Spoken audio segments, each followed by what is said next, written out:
Here we go again, guys, back with some more Football Manager 2016 Beta Edition. And what I'm doing in this series is I'm just going to be holidaying through a lot of years, and eventually I'll end up 1,000 years out in the future, and we'll see what's happened to the football world in those 1,000 years. This first episode is a pretty short episode because it's only 25 years in the future. In the future, I'll move around 100 years between each episode, and I'll try and get one episode out each weekend. But for now, we've just started here in 25 years because there hasn't been much happening so far. We'll take a look at pick the 4 biggest leagues in the world at the beginning of the game, which is the English League, the Spanish League, the German League, and Italian League. I was wondering if I should pick the French or the Portuguese League, but I couldn't decide which one I wanted to pick, and I didn't want to pick 6 leagues. So I decided I just wanted to pick the top 4 leagues.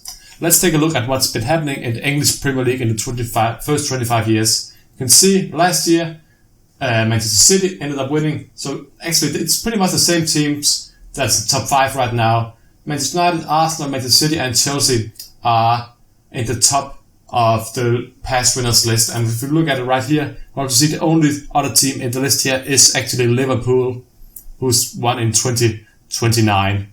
Other than that, it's the same 5 teams. We have some Stoke here in 3rd place. Brentford managed to get 3rd once. That's a pretty impressive result. Tottenham in 3rd place, and in 2nd place here at the beginning in 2017 and 2018 season. And then they pretty much disappeared, and then we'll have a pretty big domination by the other teams here. If we look at the overview of the Premier League right now, we can take in here and see stages. We can see past season ended up as follows: Man City, Manchester United, Chelsea, and Arsenal in the front 4. Same as now. Actually, not much has happened in the Premier League in the last 25 years. Watford is looking pretty good in 5th place. Liverpool still not just outside Champions League positions. Stoke out of the relegation battle in 7th place right here. Charlton, Nottingham Forest, Middlesbrough, Huddersfield, Brentford. Some of the surprising participants in the Premier League this season. And we have relegated last year was Millwall and Hull, for example, and Crystal Palace as well. Teams that you probably realize aren't here are, for example, Tottenham Hotspurs and Everton. We can see here in the Sky Bet season that last Sky Bet Championship last year, Tottenham ended in 12th place. Aston Villa is not here as well in 11th. Everton almost got promoted but ended up in 5th after losing in the playoffs. The only Premier League team down in the League One, I think, is Sunderland, who last year ended up in 8th place. I don't think there's anybody else down here that is currently in the Premier League. Burnley has also been relegated, but they aren't in the Premier League right now, so I don't really think they count. Let's take a look at some of the records that's been showing. Actually, probably look at the Premier League because that's probably more exciting. Highest attendance was actually back in 2018. Tottenham facing Chelsea at home. Tottenham must have a pretty big stadium for being in the Championship right now. Highest attendance was Manchester City in the latest season, 2014. Biggest win is still the same, so is highest scoring game. And a lot of these records are actually the same, still holding from now on. Most games without scoring is going to Norwich, who went 7 games from May to August without scoring a single goal. Most team points is still the same, and so is goal and most teams goal conceded. Most team conceded, that's probably a bug for the beta. Worst team has been actually from the first season of the game, which is Leicester, with 8 red cards and 87 yellow cards. For player records, we don't really have much happening. Assist as Kevin De Bruyne, average rating in Hazard, one Al-Hadi David guy here from Nottingham Forest, but he is pretty old, I can guess 34 years old. Was apparently a really good player once for Arsenal with 15 man of the matches 6 years ago. Then we have one guy, Wesley Klosterman, who got 4 red cards and 9 yellow cards in one season. That's pretty impressive. Youngest player is a 15-year-old guy for West Ham in 2037. Oldest player was John Burridge in 1995, still the same as currently. That record hasn't changed. Fastest goal was Christian Eriksen, actually the first season of the game versus Norwich. And youngest goal scorer, 16 years old, and oldest goal scorer is still Teddy Sheringham. let's take a look at what's been happening in the BBVA, or the Spanish league. If we look at it here, we can see Real Madrid actually won last season. It's pretty much the 4 teams you would expect to be here. Nothing much has happened here either. We'll see here that it has been Real Madrid, FC Barcelona, and Atletico Madrid once, and Valencia, I think, once as well. But it's pretty much been the expected dual battle between the 2 teams. More exactly, actually, is often looking at the 3rd place finishers. We'll see Real Sociedad has been there once. Athletic Bilbao has been up here in 3rd place. Sporting Gijón. It's pretty much Sevilla has been there once as well. But it is the team that you expect here. Nothing huge is happening here. Don't really want to take a look at the overview. We'll take a quick look here at what's been happening in the who's been relegated, because that's probably more exciting league table.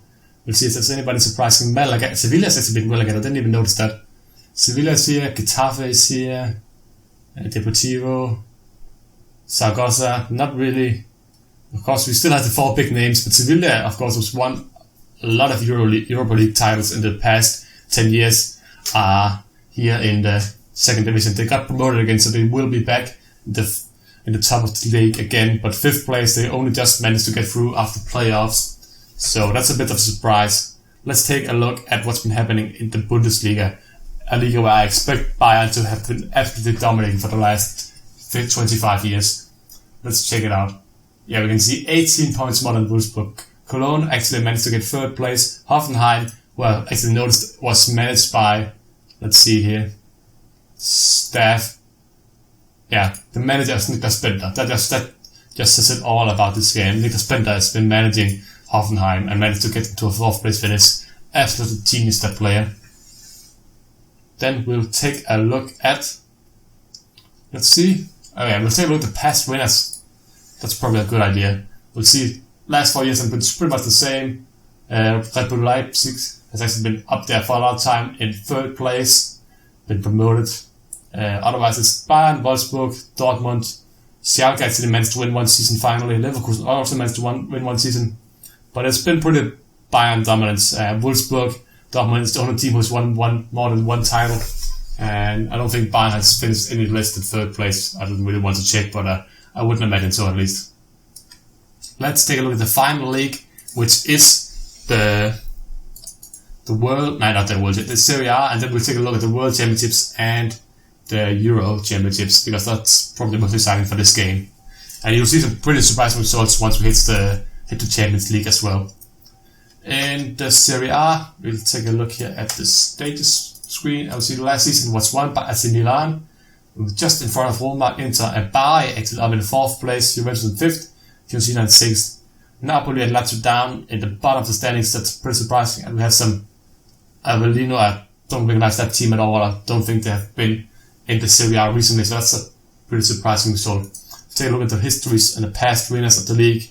It is pretty Juventus, Milan, Inter dominated, but especially AC Milan has been up there a lot in the last couple of years. Looking at surprising winners, Lazio, maybe Napoli as well, haven't won in a long time. So that's probably the most surprising winners right here. But not really any big surprises yet. We'll probably see it once we hit at the 100 year marks. We'll see a lot of these teams been knocked over by lower league teams who's taking over their place in the top rankings. But what I wanted to check out now is the Champions League. I'm just going to search. Let's see if they actually Euro Champions Cup. And you can see right here, this is what I didn't expect, because usually when it takes a couple of leagues, the 4 leagues I pick here, I would expect them to exclusively dominate the international competitions. But instead, we've seen that the 2 leagues I didn't pick, the French League and the Portuguese leagues, have actually been dominating the Champions League. See, Barcelona won, then PSG won 2 seasons, and that's not that surprising, because they're a good team. Then we have some teams, but then Porto won, Liverpool won, then Porto, Benfica, Porto, Monaco, Benfica, Porto. So last 7 years we only have French or Portuguese league winners. I mean, that's really surprising for me. The FC Porto team must be really good. I haven't checked out any of the players, of course. Let's just see general info here. You can see who's the most valuable player. Jose Rodriguez. Don't know how good he is. Looks pretty good. Of course, main striker for the best team in Europe. since he of course have won the Champions League. And then we have this guy, Misa Hadjevic, 24-year-old Swiss player, also looks pretty alright. But we'll take a look at the player of the years and take a look at some of the players who have been battling out for best player. But that's pretty much it for the Champions League. Porto beat Man City in the last season here. Let's take the Europa League. I haven't actually checked this yet, so I don't know how much. What's it actually called, Europa League? I can't remember. I mean, we could probably check it out under here. Europe. Club competitions. Nah, that's not it. Europe here is. And then we'll pick, where is it? Euro Cup. Oh, that's the Euro Cup. But see, Barcelona actually won it 2 years ago. This year was Dynamo Kiev. I think once again we have Portuguese dominance by Portuguese one ending up in first 2 times in the last 6 years. But yeah, it's the usual teams you expect to see here. We have some teams like Arsenal and Chelsea, but it's not that surprising because Chelsea won at like 3 years ago, so seeing them down here is not that surprising at all. Chelsea won twice as well. West Ham ending up winning. AC Milan in second a couple of times. Let's take a look at the World Cup, because that's what I think most of you actually want to see. How has your team done? And there's one team who's done really well in the Euro Cup, but in the World Cup we have actually the kind of the teams you expect to be up there. Brazil, France, Argentina, pretty standard teams. Only surprising result is Croatia ending up in second in 2034, and Turkey ended up in third place. On that, look at Portugal here. 4 World Cups in a row, ended up in third place, and right now Argentina winning 2 titles in a row. Next time will be in Portugal in 2 years. Let's take a look at the Euro Cup. European. Where is it? That's not what I'm looking for. I think we'll probably go in here instead. Let's check it out. European Championship status. And what you can see here is domination by Portugal this time, winning 4 out of the 6 titles, France winning the second 2, Romania actually getting to the final last time, so did Scotland in 2028, and on that Holland is still not winning anything apart from the championship back in 1988, getting second both this year, this Euro Cup coming up soon, and in 2020. Next up, we'll take a look at Player of the Year, and I'll just find it quickly for us. Here we are taking a look at the Player of the Year, the winner of the World Golden Ball. We'll take a look at some of the other awards as well, but this is the one I think is the most exciting. Take a look at some of the players we know from first of all. Lionel Messi, Ronaldo, cheering on all titles. Then we have actually Thomas Lemar, who I think started his career out in AC Monaco in the game. Yeah, he starts out in Monaco. Then he switched to Olympiacos, and then to Olympique Lyon, and then to Arsenal. And I think he won it. What team did he win it for? He won it in 2022. So he won it for Olympique Lyon. Then Neymar finally took some titles all the way at 31, 32 years old, after being taken over by Dybala, who then moved to Real Madrid. Then we have a region called Pierre, as a 28-year-old for Arsenal, icon for the club, was there a lot of years, 9 years after moving from Sporting in the Portuguese league, where he was a big star as well. Bernardo Silva, a pretty famous player in the game. A lot of players used to buy him at the start of the game because he becomes so good. Actually managed up to win a World Player of the Year award in 2029 for Real Madrid. Then we have Hernan Malano, also retired now, playing from Wolfsburg. 333 matches, 228 years old. That's a great record before moving to Arsenal to end off his career. Let's take a look at this Karim. He has become 36 years old now, but look at those stats. Pretty beast stats for a 36-year-old player. His pace isn't that great anymore, but you can tell that he has been a great player, Tunisian player for Monaco, and you can see the French and the Portuguese league have really produced some good players in this game, which is surprising. I was expecting the leagues that I actually picked at the beginning to produce the best players. Then we have Ahadita David. I've already looked at him, 34 years old. Let's take a look at him again here. See, of course, he's gotten pretty old, so his mental stats are pretty good right now, but his physical stats have, of course, been downgraded a lot since he's not here anymore. Career stats: started out for Palermo, moved to Middlesbrough for a long time, then to Arsenal where he won this award, and then he's probably ending his career off now at Nottingham Forest. Other than that, we have Jorge Prat again for Arsenal, still at the club, 34-year-old Argentinian striker, won 2 World Championships. This guy still is pretty good. He's 33 years old, so his physical stats isn't terrible yet. You can see he is probably slowly degrading his physical stats, but you can see what stats are important for him. 19 finishing, 19 anticipation, 20 composure, and 18 off the ball. That's some great stats for a striker. And we'll have to take a look at this guy, Juan Ignacio Acosta. He is Argentinian, 30 years old now. Won 3 World Player of the Year in a row. Great stats here.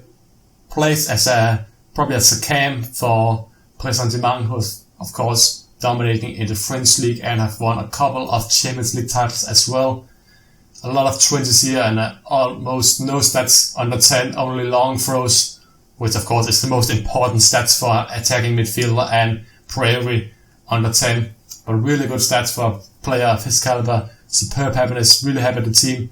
Started out in San Lorenzo in the Argentinian league, moved to Maccabi Haifa, a pretty surprising move, I would guess. I think he was loaned actually. Then he moved to Liverpool, where he did really well before moving to Paris Saint-Germain for the last 7 seasons. Probably a big transfer. I have tried to look at the biggest transfer, but I can't find it anywhere. I don't know why. I'll probably find it later on. But I think it's because I haven't signed onto a team that I can't take out these stats. World Player of the Year is pretty much the same, but I want to check the World Team of the Year. And we'll have here the World Team of the Year for, I think this is last year actually, but we have, where is he? Paris Saint-Germain. Is this the guy I was looking at before? Why isn't he here? The guy I just said, it's Yuan. Okay, he's playing center mid, that's why I didn't recognize him. I expect him to be here at the cam position. I want to take a look at all seasons team to see who's the best players in the last 25 years of the game. We have actually Dybala, the rich player right now for Real Madrid, playing up front. Ronaldo and Messi on the wings. Mesut Özil actually in the midfield. You have Hakan. He is still actually playing, 31-year-old from Man City. Is from where is the country? I still haven't really figured it out. He is German. He should have a flag or something. Okay, it's right there. But yeah, 31 years old, German player. Strong, attacking midfielder. Not as strong as I actually expected for a guy playing in the world best 25 team. So we have Ademi here from Bayern, actually still playing as well, only 28 years old. Looks like a pretty good all-round player. Again, we have a lot of attacking midfielders on this team. Acosta we've already taken a look at. Then we have Esas, Mertens, Hadjatovic, and we have a lot of Portuguese players here, especially on the bench as well. So, some pretty surprising result. Transfers I can only check here. I can't sadly check out the record transfers. I don't know where to find it as well. So, otherwise I would have checked out the best transfers in the world. Actually, I'll take a look at the best managers in the world, because that's usually a pretty fun idea. Let me see if I can find that quickly. And here it was, what I wanted to look at. We actually have a pretty surprising leader of the Hall of Fame, Arturo Vidal, the former Juventus player, now Bayern München player, has actually ended up leading the Hall of Fame rankings, not even training a team in Europe. He's been dominating the Italian league for Colo-Colo, who's won a lot of titles and a lot of international titles in South America, so it's pretty deserved, honestly. It is here. Other than that, we have Gallardo, who's been also in South America. Antonio Conte has played, moved to Lazio, then to Bayern München, and then to Paris Saint-Germain. So a lot of big team. I don't know if he's even training anymore. I think he has stopped training because I can't see him. Actually, yeah, he has retired the staff, but a really dominant trainer for a lot of great teams. Ferguson's moved down to 4th place, Ancelotti in 5th. And then we have this guy, David Moyes. One community seal of Manchester United, but since then, he just moved a quick step to Paris Saint-Germain, where he won just a Champions League and just 7 Champions Trophy titles and 6 French Cups wins, 7 Ligue 1 wins. Pretty impressive. And then decided that's enough, I want to move to Real Madrid and wins 3 titles there and 4 Spanish Cups. Pretty impressive result for 2 big clubs for David Moyes. And yeah, of course, his president title is still there as well. Other big names, Mourinho is here. after Benitez. I don't know where Mourinho is right now. It seems like he hasn't really won much. He's decided to coach Spain in 2025, but that's pretty much the only title he's won since the game started. Guardiola actually haven't won that much. He moved to Atletico Madrid at coast, which is pretty surprising for me, after leaving Bayern after 2017. And he actually got to Manchester United as well, and I think he stopped after 20. Yeah, he has stopped now. I don't know if you can see his manager history, actually his staff history. Yeah, he ended up coaching Scotland, but stopped after 2034. And that is pretty much all there is to show in this game. Next time I'll do this series will hopefully be next weekend, where I will be in 20 to 125, 2125, yeah. That should be 100 years after the start of the game, not 25, 15 of course, what am I saying, but yeah, that's what we'll be looking at next time, and hopefully we'll see a lot more changes than we have in this short amount of time, because I honestly don't think we saw that much changes in the first 25 years. Hopefully we'll see some new teams winning titles, and yeah, check out what happens next time. See you guys next time, goodbye.